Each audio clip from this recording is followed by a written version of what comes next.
Advocate Shrikant प्रसाद, जो कि group D में आईटीआई वाले बच्चों के होकर कोर्ट में केस लड़ रहे हैं। और ये अभी एक वीडियो बनाकर अपलोड किया अपने ऑफिशियली वेब चैनल पर, और साफ साफ बता रहे हैं कि ये जो सोशल मीडिया पर एक अफवाह फैल रही है कि कोर्ट का फाइनल डिसीज़न आ गया है, कोर्ट में केस समाप्त हो चुका है और फाइनल डिसीज़न में आईटीआई वाले बच्चों की हार हो गई है, इसकी जीत हो गई है, और रेलवे एग्ज़ाम जो है वो 17 नवंबर से ही कराएगी और 7 नवंबर या 8 नवंबर से सिटी इंटीमेशन स्लिप आ जाएगा, एडमिट कार्ड आ जाएगा।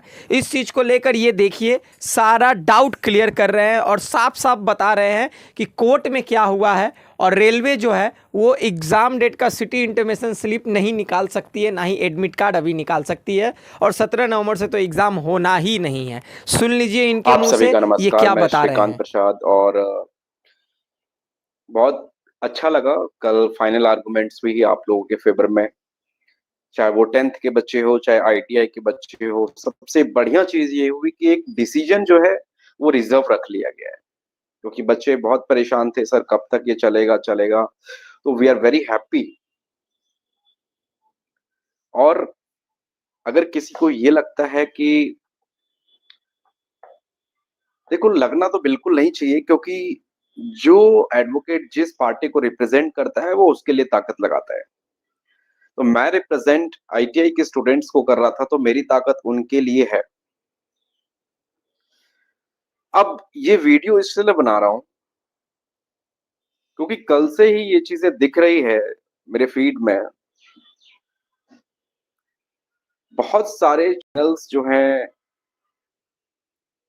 व्हाटएवर बेकार बेकार चैनल्स, ये सारे उल्टे सीधे अफवाहें फैला रहे हैं कि एग्जाम डेट्स आ चुकी हैं, एग्जाम होने वाला है, ये हार गया, वो जीत गया, ये जीत गया। देखो ये ऐसा मैटर है, बहुत ही सेंसिटिव मैटर है, सेंसेशनल मैटर भी हो गया है, क्योंकि 1,08,00,000 लोगों ने इसके लिए अप्लाई किया है। लेकिन बस बहुत जल्दी अगले 2-3 मिनट में मैं इसको लेफ्ट करने वाला हूँ वीडियो को। बस यही चीज कहना चाहता हूँ कि जिस तरीके से कल का व्यू था कोर्ट का, यही व्यू कोर्ट का 14 फरवरी 2025 में भी था। इवन इससे भी कड़ा रुख था 14 फरवरी 2025 को, जहां से ये केस डिसमिस हुआ था, और उसको लेकर के हम लोग हाई कोर्ट पहुंचे। और हाई कोर्ट में हमने बताया था कि कोई इसमें पॉइंट नहीं है सिवाय एक पॉइंट के, कि ये एडवर्टीजमेंट 28 दिसंबर को लॉन्च हुआ है। इस एडवर्टीजमेंट का नाम सेंट्रलाइज एम्प्लॉयमेंट नोटिफिकेशन 8 ऑफ 2024 है।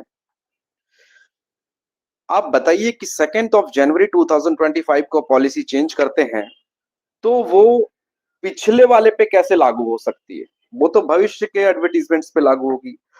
तो वही बात है कि हाई कोर्ट ने जिस एक छोटे से पॉइंट को, क्योंकि कानून और लॉ क्या होता है कि छोटी सी छोटी सुई जैसे पॉइंट को भी आप उससे केस घुमा सकते हैं, पूरा पूरा फैसला पलट जाता है छोटी छोटी चीजों से।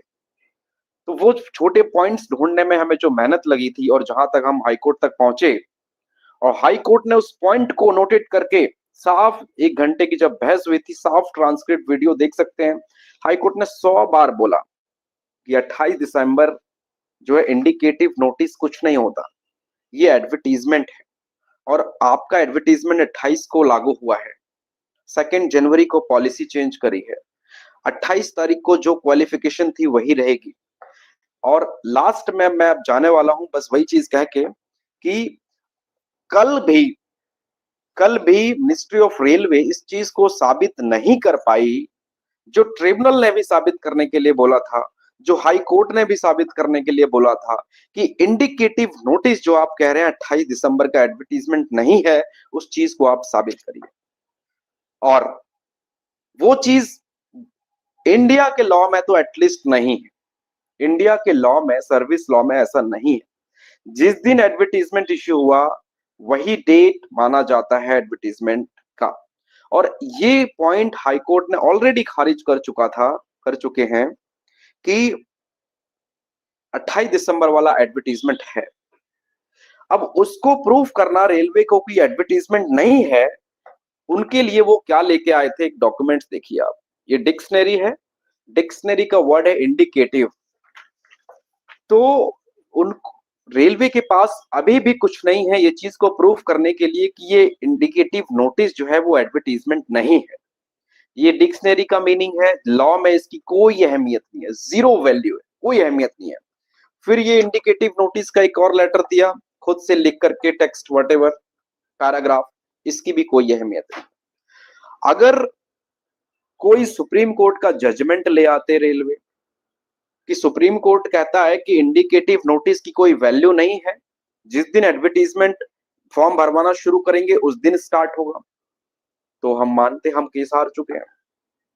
लेकिन बात आज भी वहीं लटकी पड़ी है जहां पहले लटकी पड़ी थी। जिस पॉइंट पे ये केस हम लोग जीत रहे हैं वो यही पॉइंट है कि इंडिकेटिव नोटिस एक नोटिस है, होता है, जो बताता है कि हम वैकेंसी लाने वाले हैं 32,000 और उसको हमने नोटिफाई कर दिया है 2024 में, जिसका नाम भी है CAN 8/24।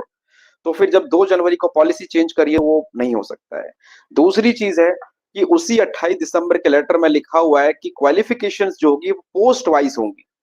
तो पोस्ट वाइज का मतलब अगर आप कहना चाहते हैं कि सिर्फ 10th होगी तो आप उस नोटिस में भी लिख सकते थे कि सिर्फ 10th होगी, आपने लिखा है कि पोस्ट वाइज क्वालिफिकेशन।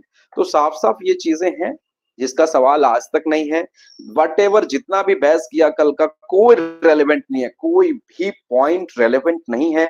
इसीलिए मैंने वहां कुछ नहीं बोला, क्योंकि जब कुछ रेलेवेंट ही नहीं है लॉ का, आज भी सवाल का जवाब नहीं है कि इंडिकेटिव नोटिस एडवर्टीजमेंट नहीं है, ये रेलवे को साबित करना है, जो अभी तक नहीं हुआ है। बात वहीं पहुंच गई है और दोबारा से हाई कोर्ट में बात वहीं पहुंचेगी। और क्योंकि इस सुप्रीम कोर्ट का 5 जजेस का बेंच का जजमेंट ऑन सुप्रीम कोर्ट का कि once the vacancy has advertised in the gazette कि इतनी वैकेंसीज रिलीज होने वाली है, उस दिन से वो गेम ऑफ रूल स्टार्ट हो जाता है। और दूसरा मैं कहना चाहता हूं, आज शायद कल भी रेलवे के कुछ एक्सीडेंट्स हुए हैं कहीं पे छत्तीसगढ़ में, कुछ व्हाटएवर। तो ये सब एक्सीडेंट्स का कारण है कि जब आप जो टेक्निकल फील्ड है उसके हिसाब से आप बच्चों को क्वालिफाइड नहीं अडॉप्ट करोगे अपनी सर्विस में, तो नॉलेज की कमी की वजह से ये सारी चीजें होंगी। और दूसरी चीज है कि 1,08,00,000 लोग, वैकेंसी सिर्फ 32,000, ऊंट के मुंह में जीरा। आप लोग समझदार हैं, क्या करना है आप लोग देखिए। मेरी जो कोशिश है वो मैं कोशिश कर रहा हूं बस, और देखते हैं क्या होता है। लेकिन वही है कि उस चीज को रेलवे कल भी साबित नहीं कर पाया है। ये वही चीज हुई जो 2025 14 फरवरी 2025 को हुई थी, कल वही रिपीट हुआ है सब कुछ भी नया नहीं है। धन्यवाद।